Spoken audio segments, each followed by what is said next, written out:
Alam niyo ba na isa sa mga pinakaminahal na tinig ng radyo sa Pilipinas ay hindi artista o politiko, kundi isang simpleng pastor na buong pusong naglingkod sa Diyos.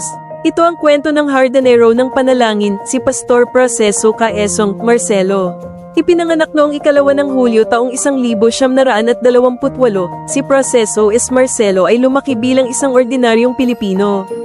Ngunit sa kanyang buhay, ipinakita niya na kapag ang tao ay nagsuko ng lahat sa Panginoon, maaari siyang gamitin sa isang napakalaking paraan. Unang nakilala si Caesong bilang isa sa mga pioneer workers ng FEBC Philippines.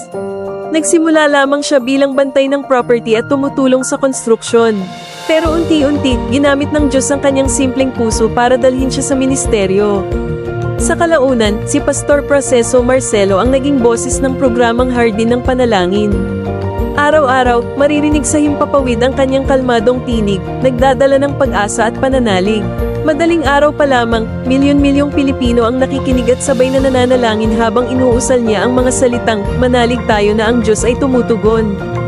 Mahigit kalahating siglo siyang naglingkod, nagturo, nagdasal, at nagbigay ng inspirasyon. At noong 10 ng Hunyo taong 2012, pumanaw si Caesong. Ngunit ang kanyang mga alaala, panalangin, at tinig ng pananampalataya ay nananatili hanggang ngayon.